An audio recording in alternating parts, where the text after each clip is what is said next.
4.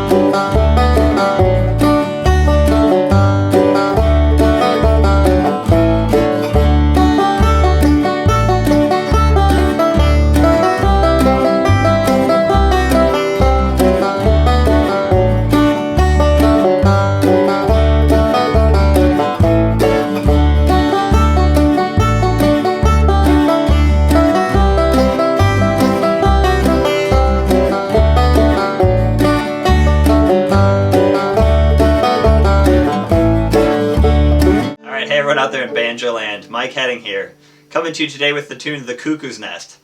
This is a great crossover tune.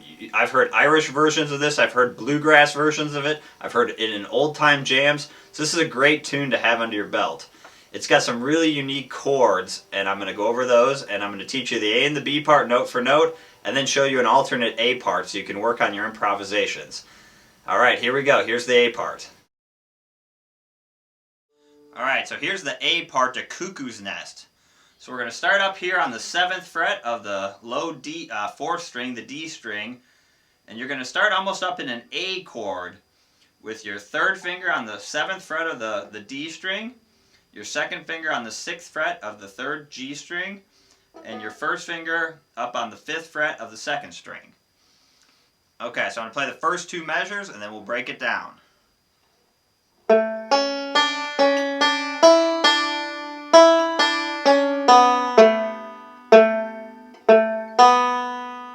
Alright, so we're starting up here, and you can almost keep it, you can keep everything down, your left hand down the whole time. So I'm going to start with thumb on the 4th string, and then index of my right hand on the 3rd string, keeping all your left hand down.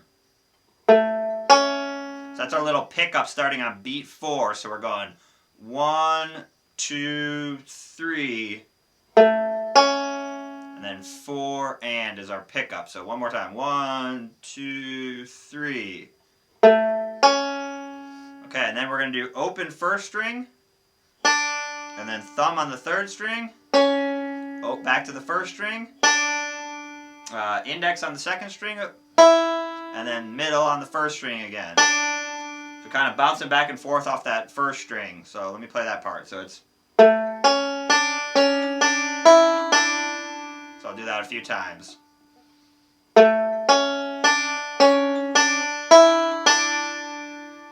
Then we're going to go right back to that 2nd string with our index, and then middle on the 1st string again. So there's a little pause there on beat 3, so it's 4 and 1 and 2 and 3, 4 and... Okay, so make sure you put a little pause there. One more time.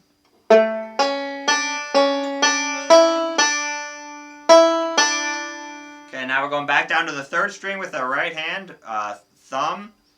Keep your left hand down on the 6th fret. Then you're going to take off your 1st finger of your left hand and play an open 2nd string. And then down to the 7th fret of the 4th string. And we play that twice. So that's measure 3 after the pickup is. Oops. So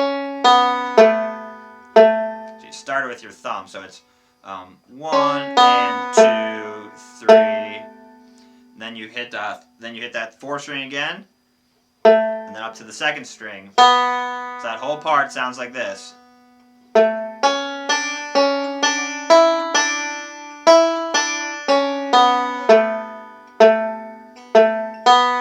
again, this is a good one to work on your timing. Really, really count it out. So it's 4 and 1 and 2 and 3, 4 and 1 and 2, 3, 4 and... Remember, if you can count it, you can play it.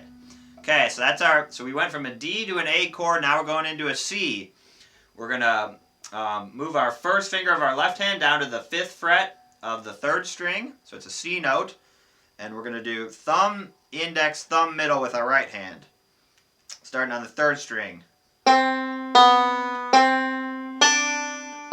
So we do thumb on the third string, open second string, back to the thumb, open first string, and back to the thumb, and then open first string again, and then back to the thumb again. So basically you can keep your first finger of your left hand down the whole time. So that measure 4 is on the C chord, it sounds like this all played together.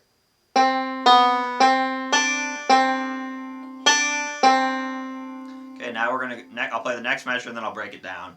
Then we're going to go open second string, down to the 7th fret of the 4th string, and then 2 open third strings.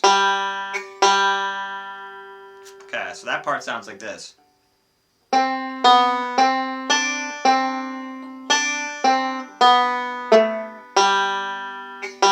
again, I kept the rhythm the same on purpose. So the C measure is 1 and 2 and 3, 4 and 1 and 2, 3. So again, by using that same rhythm, it's going to give us a little bit of continuity in our solo. That's something you can. It's a really cool little tip and technique you can use for when you start creating your own arrangements to these fiddle tunes. Is again, it's easy to think of, okay, I got to change the pitches and play lots of different notes. But one thing you can do is connect a solo rhythmically by using the same rhythm, and it will help give some continuity over those chord changes because we're keeping that rhythm the same. So let me play out those 4 measures together. So it sounds like this with the pickup. Now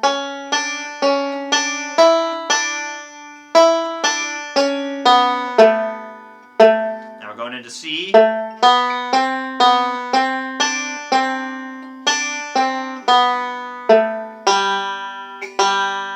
Okay, now we're end of measure 5. We're going down to the 4th fret of the 4th string with our first finger of our left hand and doing thumb on that thumb and then index with our right hand. So that's a kind of a little pickup. And then we're going back up to the 7th fret. Keep that one down, your 3rd finger down there. So we're doing thumb, index on the 2nd string, back to the thumb on the 4th string, and then thumb on the 3rd string. Easier to play than say. Then we're going to slide our 3rd finger down to the 4th fret of the 4th string. And then we're going to hit 3rd fret of the 2nd string. So let me play that part together. So with that, starting on the pickup of measure 5, so it's on beat 4.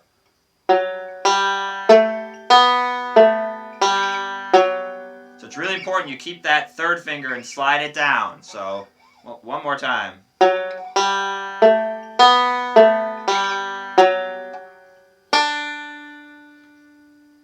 And then we're going to do all the way up to you're going to basically go into your 4-finger D chord here.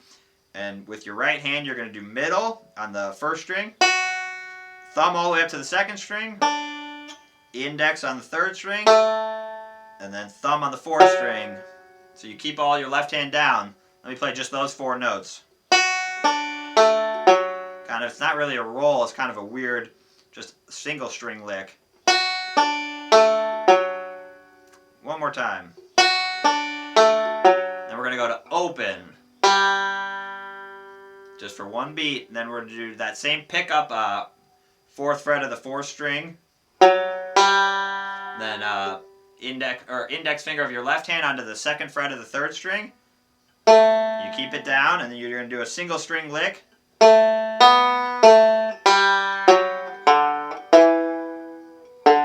then 2 open. So let me break that part down. So I'll start with the pickup of measure 5 again. And then you hit a beat 4, so there's a little pause there, and that kind of gives you time to set up this next lick. So it's 1 and 2 and 3, 4. So don't rush there. And then we go 1 and 2 and then open 3.